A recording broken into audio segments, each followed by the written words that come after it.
Buenos días, mi nombre es Vladimir Adrián Sazales. Soy analista internacional y bueno, hoy vamos a conversar sobre el tema de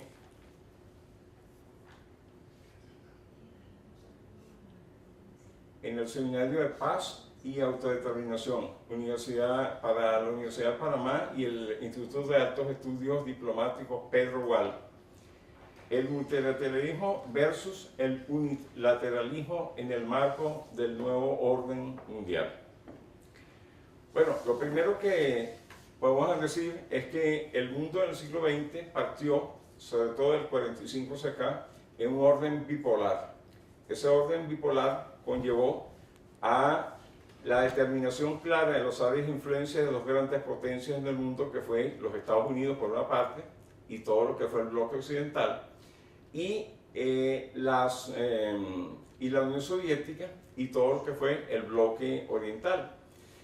Con el pasar del tiempo, la Guerra Fría tuvo varios escenarios y varias etapas, y llegamos a 1991, donde se registra la caída de la Unión Soviética y llamada también por otros autores la caída del muro de Berlín, lo cual realmente resulta un hecho muy particular, puesto que fueron los resultantes de una guerra que definitivamente no la inició la Unión Soviética,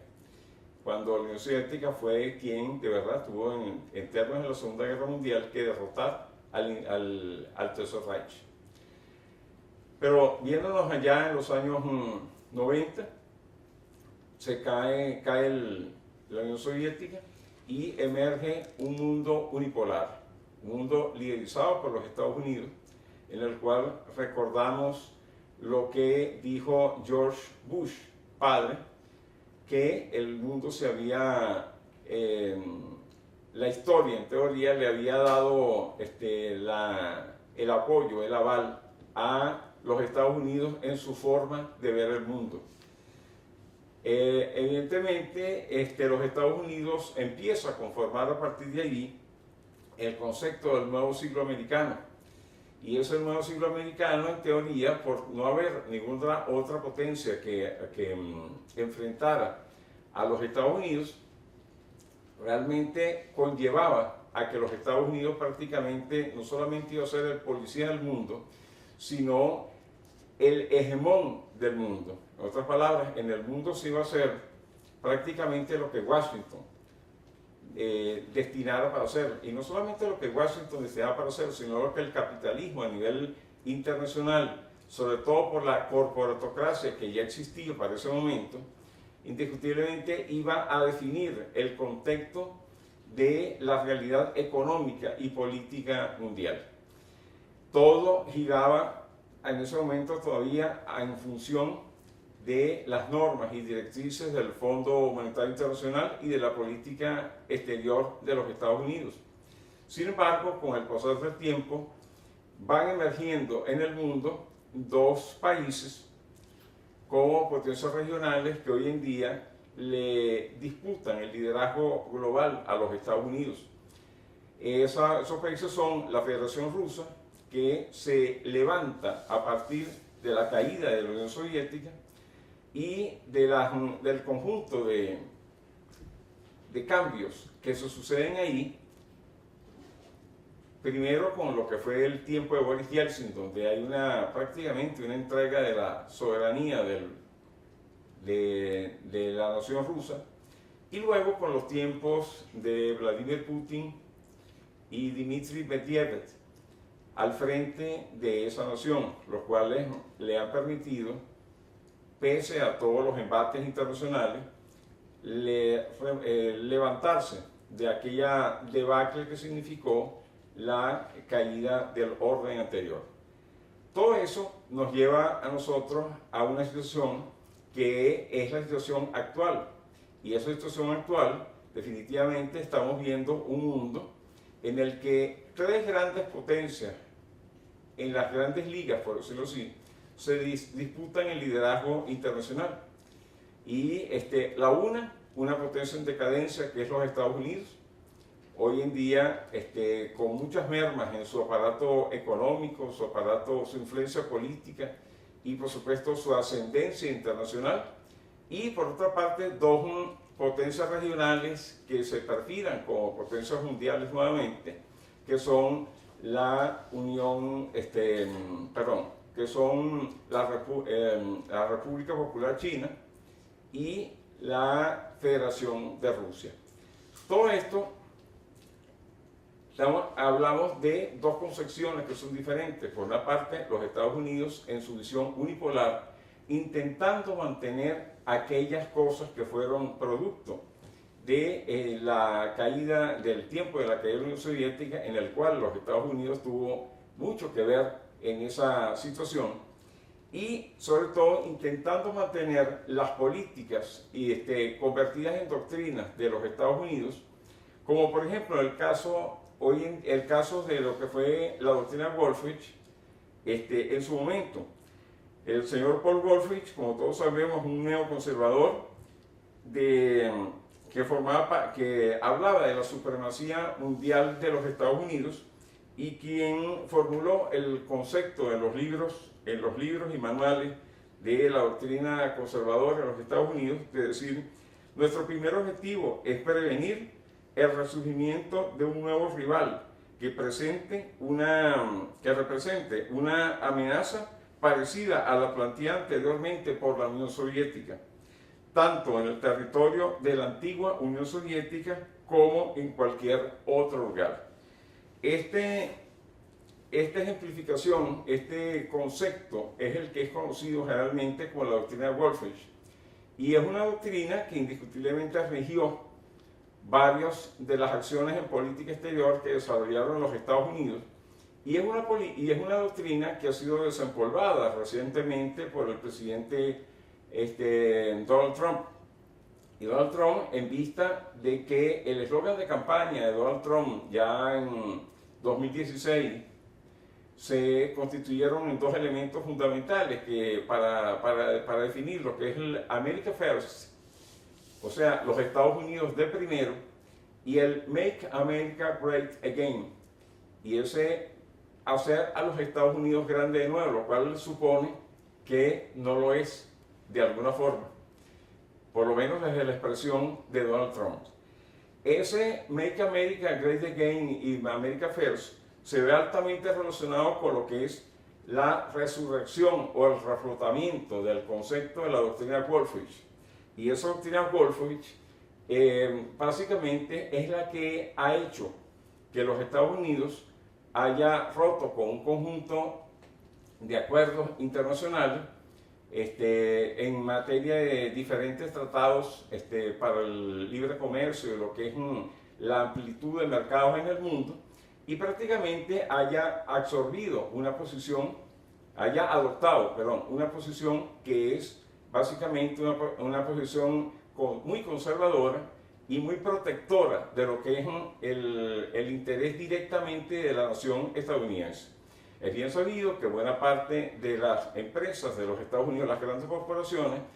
sobre todo las corporaciones manufactureras, han trasladado fuera de los Estados Unidos sus industrias, esperando tener menores costos de personal. Y eso de alguna manera ha desequilibrado de alguna forma la capacidad productiva interna de los Estados Unidos, lo cual aparentemente desea llevar adelante el señor Donald Trump. Pero no solamente es eso, en la medida en que los Estados Unidos intenta por esa vía impulsar la economía de los Estados Unidos, intenta reimpulsar la hegemonía estadounidense en todo el planeta, emerge dos situaciones que son sumamente importantes. Por una parte, una Federación Rusa, la cual ha logrado sobrevivir en los últimos años, y más que sobrevivir, se ha fortalecido en los últimos años en materia, independientemente de todas las sanciones que desde Occidente y especialmente desde los Estados Unidos se han emitido, pero sobre todo tiene una fortaleza muy grande ahorita, que son sus capacidades militares evidenciadas específicamente en escenarios como lo que ha sido la guerra de Siria y el haber derrotado, por decirlo así, el Estado Islámico, amén de haberle permitido a Rusia mostrar sus capacidades para hacer una guerra en términos modernos, lo cual indiscutiblemente va de la mano con algo que el presidente Vladimir Putin dijo hace un par de años atrás, que tal vez para otros países la palabra soberanía no representaba mucho, pero para la Federación Rusa sí lo representaba. Para ellos era un tema muy importante. A todas estas tenemos que ver, que contrastar eso con los 20 años de crecimiento y más, 20 años y más de crecimiento económico de la República Popular China, país que hoy en día, en términos de Producto Interno Bruto por vía de su poder adquisitivo, se equipara al PIB de los Estados Unidos, y que inclusive revistas como The Economist hablan de, para el año pasado ya, para el 2018, del equilibrio en materia de todo lo que es de ambas naciones en términos de su dimensión en economía. Sin embargo, la República Popular China tiene varias cosas a su favor, entre ellas que su nivel de deuda externa es sumamente pequeño en comparación con la inmensa deuda externa que posee los Estados Unidos, que estamos hablando de 22 millones de dólares, increciendo en estos momentos. Toda vez, lo cual ha llevado, para intentar frenarla, entre otras cosas, ha buscado los Estados Unidos colocar en conjunto, hacer una suerte de guerra de aranceles, y aún así no ha logrado ralentizar el crecimiento de la economía china. Estas dos potencias emergentes plantean el concepto de la multipolaridad, de un mundo multicéntrico, como lo definiría en su momento el presidente Hugo Chávez, un mundo multicéntrico y pluripolar. Y ese mundo multicéntrico y pluripolar contrasta con el planteado por los Estados Unidos, con el refutamiento de la doctrina Wolfowitz, de la cual hemos hablado anteriormente, en el cual plantea la hegemonía de una sola nación. Inclusive, respecto a sus propios aliados, porque una de las cosas que planteaba Paul Wolfowitz es que no solamente era evitar que surgiera el crecimiento de alguna potencia que retara a los Estados Unidos como adversario, sino inclusive ralentizar o evitar el crecimiento dentro de los propios aliados de los Estados Unidos de cualquier potencia que pudiera retar a los Estados Unidos. Y eso, en pocas palabras, es lo que ha venido sucediendo en la política exterior de los Estados Unidos respecto a el continente europeo. En este sentido, lo primero que tenemos que entender es que se trata de una confrontación global, y esa confrontación global tiene un epicentro en este momento en la República Bolivariana de Venezuela. Toda vez que no solamente con el marco de la doctrina Wolfowitz, sino con el reflotamiento de la percepción de los Estados Unidos de lo que fue una doctrina del señor James Monroe en 1823, que llamaron América para los americanos, y que luego con el corolario Roosevelt realmente convirtieron en América para las clases dominantes de los Estados Unidos, y donde definían prácticamente como su área de influencia fundamental la América en su totalidad, sobre todo su gran influencia en el Caribe y en Sudamérica. Evidentemente, esto ha llevado a una situación que es contrastante. Por una parte, la iniciativa de la Federación Rusa y de la República Popular China crece en el marco de un proyecto de intercambio global que se llama la Franja y la Ruta. Y esa Franja y la Ruta realmente va increciendo todos los días, pero tiene una peculiaridad muy sustantiva, que no depende de la moneda de los Estados Unidos, o sea, el dólar estadounidense, para el intercambio comercial entre esas naciones. Este intercambio comercial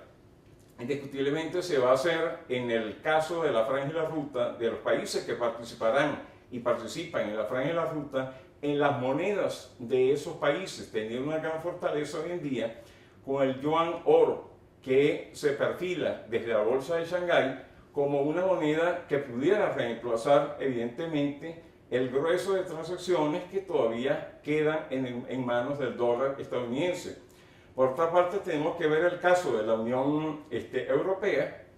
que a decir de William Clark, un autor por allá por los años 80, 90, él hablaba que era el principal esfuerzo serio que un grupo de naciones hicieron por presentar una divisa que adversara el dólar de los Estados Unidos. Y si sumamos todos esos elementos, realmente vemos que el dólar de los Estados Unidos quedaría circunscrito de tener una expansión, una consolidación. Todas estas iniciativas en la franja y la ruta, más la consolidación del comercio, de los intercambios comerciales de la Unión Europea con esos bloques, respecto a lo que es el dólar, la no dependencia en ninguna forma del dólar estadounidense para establecer el marco de transacciones. Inclusive hoy en día se plantea una alternativa al sistema SWIFT, que es el que facilita las interacciones internacionales, específicamente en las órbitas que dependen de la moneda estadounidense. En este sentido, eso ha llevado al señor Donald Trump a reflotar la doctrina Monroe y prácticamente a convertir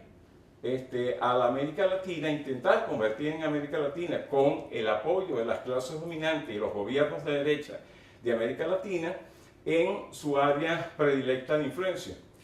y validando lo que en un momento el doctor Atilio Borón consideró que para los Estados Unidos el área más importante era realmente la América Latina para los Estados Unidos. Y lo cual los hechos han demostrado que su teoría fue y es totalmente cierta. Evidentemente eso ha provocado que aquellos estados disidentes de esa postura de parte de los Estados Unidos, como lo son Venezuela, Nicaragua, Cuba, Bolivia,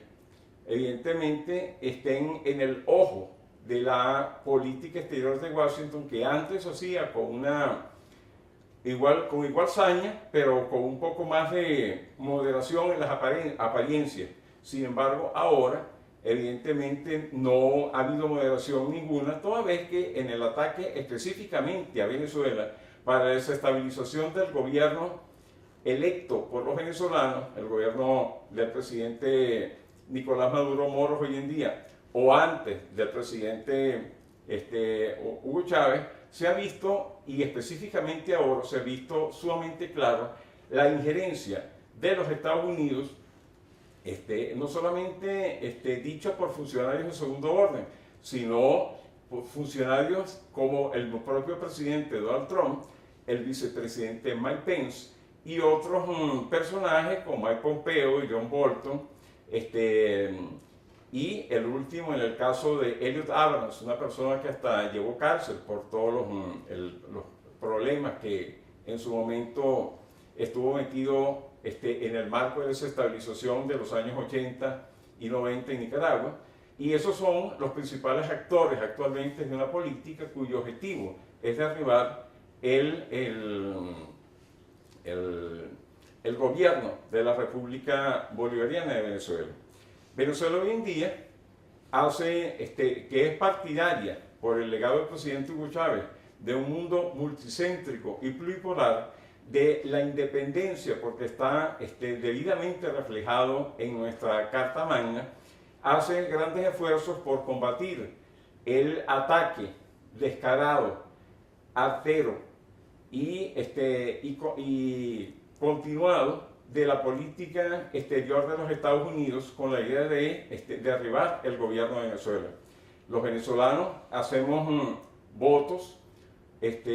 al lado del gobierno nacional, bueno, la mayoría de los venezolanos hacemos esos votos por lograr mantener la estabilidad de nuestro país pese a los intereses imperiales de los Estados Unidos que se expanden, inclusive, por supuesto, que ha echado por tierra la política de la Smart Policy que desarrolló Barack Obama respecto a Cuba y respecto a otros estados como Nicaragua, en el cual se le ha aplicado un modelo de estabilización parecido al que han ensayado aquí en Venezuela. Venezuela ha vivido recientemente una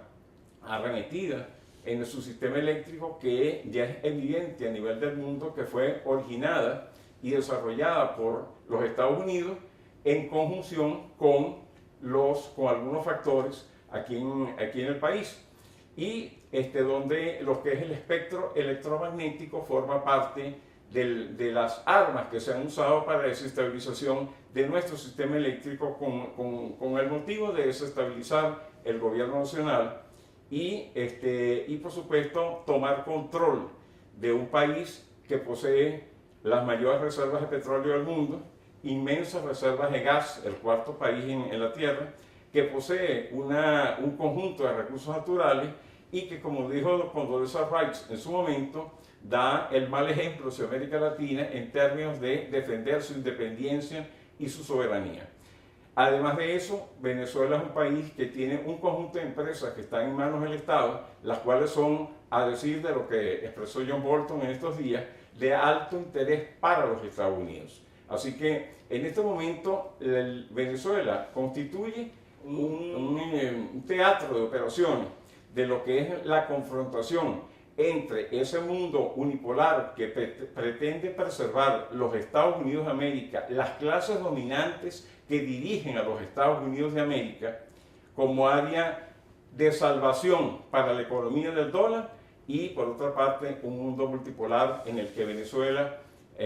a raíz del legado del presidente Hugo Chávez, lo ve como mucho más viable